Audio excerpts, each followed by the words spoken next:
Well, hey there, everybody. It's Ashley from Lovely Commotion coming to you on this Sunday. And I want to talk all about supercharging your circle time. So let's get right in it, shall we? So I want to know, drop a comment, let me know. Do you struggle when it comes to circle time engagement? Do you have little roly polies on the rug who don't want to sit still for long?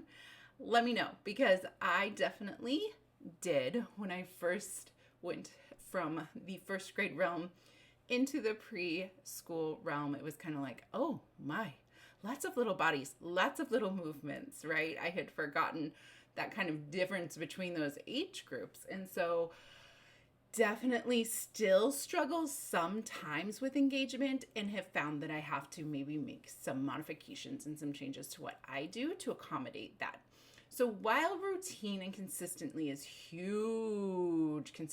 hugely important for our young learners. We know that. I think sometimes we get a little too routine. I know, right? Is there such a thing? But I really do think that we maybe take things so they're so routine that they become a little lackluster. Like take circle time, for example. I don't know about you, but when I was in the habit of doing the same thing every single day for circle time, so this might look like greeting, weather, calendar, review, do it again the next day, right? I was kind of like, and I knew it was getting bad when I didn't really want to come to circle time. Like, can we just skip it today? It's really kind of gotten stale and my friends don't want to be there anyway. So, like, let's just move over it. So, I really had to kind of go back in and ask myself, why am I even doing this, right? Why am I doing this time? And if I'm going to commit to doing circle time, what do I need to do to make it a little bit better? So what I found was basically like, yes, I do like that time of coming together and having some routine. I love the community building aspect of it. I love to bring jobs in where they are greeting each other and wishing each other well and things like that. But, it can become routine after a while and can become something that children are just not that excited to do. And that's definitely not what I wanted. So I knew that I still wanted to have this time called circle time, but I knew that it needed a little facelift, right? Because if safety is my number one goal, then learning is my second goal.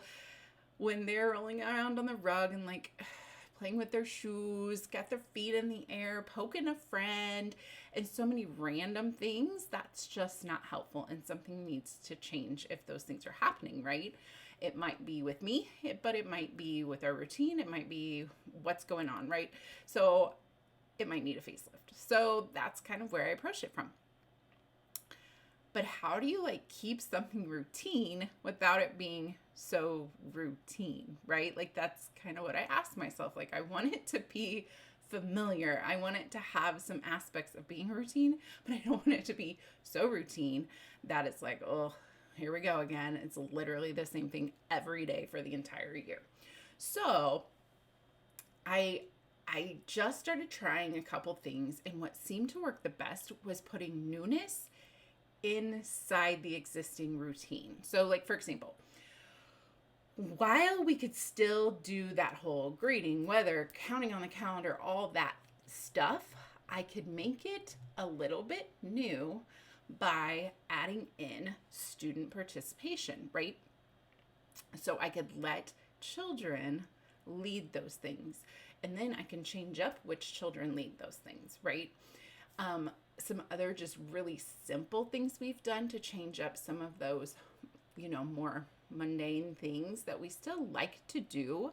I like to still greet everyone in the morning. I think that that is an important community builder. We still like to do the weather because we graph it and we can analyze it at the end of the month. It takes us like 2 minutes literally to sing the song, if that. I still like the counting on the calendar, right? I still love the left to right backward sweep, and I still love being able to recognize important things on the calendar. So like I knew I still wanted to do all these things, but I knew I had to really get children involved with them. And so that's kind of the approach that I went from was, let's make a job where they're going to come in and they're going to do this. And then let's also do silly things like funny voices when we count, right? Maybe a giant's voice or a itty bitty mouse, right? We can do lots of different things to keep that engaging, and then that can be their choice as well. When they are the calendar helper, maybe they get to choose what voice we use. That helps with engagement hugely because they're buying into it, right? Whether I have a graph that they will put a mark in, so they're actually picking the marker and actually marking it in on the calendar, so they have buy-in there as well. And with a greeter, they wear an apron, child size apron with different greeter choices on it, and they greet each child by name. And so I really wanted to keep them, but by keeping them, I knew that I had to maybe add some more student participation in, and I've got to tell you, it works fantastically. I absolutely love it. And then I also started trying adding some games, because what I like to do at circle time is definitely use it as a time to kind of review almost. I mean, you wouldn't necessarily, I don't call it review or anything like that, but what I was finding myself doing was we were going over these things, and I don't like to do things, more flashcardy drill and practice, because we lose interest in that pretty fast. So I wanted to do it in a way that was appealing. And so I started trying out some circle time games. So basically taking a game that we can do as a whole group that is skill based and putting that in. So basically I still have the games component in the circle time, but the actual game that we play will change. And just as a little side note too, the games may change a little, but they're gonna wrap around again. They're gonna come back again. They may just have a different theme. They may be, instead of fall themed, they might be winter themed, but they may look familiar to them, because I like the idea of that as well. I like the idea of re-looping around to something that we've already kind of talked about, to touch on it again in a way that is engaging for them, and games do that. And this has worked absolutely beautifully. I didn't really know what to expect when I just started playing games with them. I've always done a little version of it, like different little activities, but I've never been hugely intentional by saying, I want to cover these things. And that's been helpful for me as well, because we are a center that does free choice centers. So I can't always make sure, hair in my mouth. I can't always make sure that they're going to every center and doing every activity. But in this way, I'm like one more touching stone on me giving them these skills, if that makes sense. So it is working beautifully. My teaching partner across the hall was having the same similar problems last year during circle time, like just unengagement. They don't want to do it. And she added in circle time games, and she's like, flipped that around tremendously. And I'm like, yes, it's been working so great.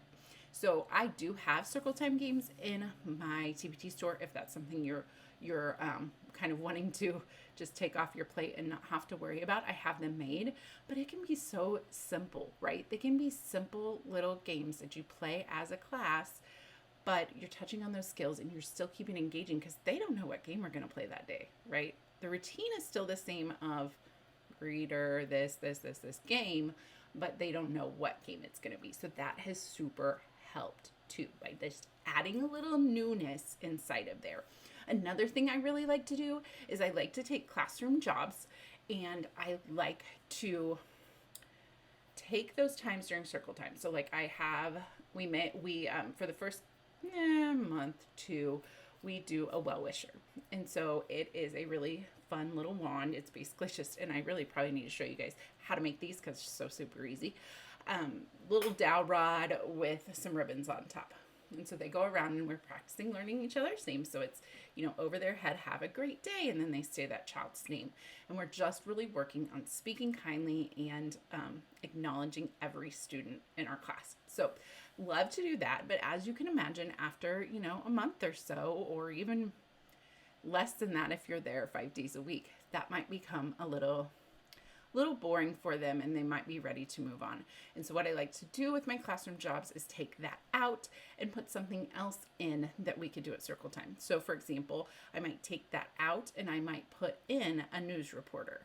And the news reporter during circle time tells us what's been going on in their world. And so I will go, this just in, news report from, and then the student's name. And then I can do shared writing. They can share the pen, and if they're not ready for that, then, obviously I'm just doing the writing for them and they're observing, right? But I'm talking about things as I'm doing it. I'm doing that modeled writing and maybe shared writing if they're there yet, right? And then I always have them sign their name at the bottom of it, and I put their news up in the wall. And so this is their news report. And so we cycle through that, and everybody gets to do that. And then I take that news reporter out and I try something new. Some other ones that I have are the estimation jar. And so that helper goes around with the estimation jar in the morning during free play and asks, how many think is in here? How many think is in here? And things like that. That's usually a very end of the year one. Another one I like to do is the survey taker. They just take their little clipboard with their survey and they walk around the room and ask the question. And I have to kind of teach us at first, and then they grab onto it pretty quickly. And then during circle time, we come back together and they present their results. And we can talk about more and less, and which students like this, and how many more students, and just so many great mathematical concepts that are put right in there. But it was actual data collected by actual students, right? And so it's meaningful.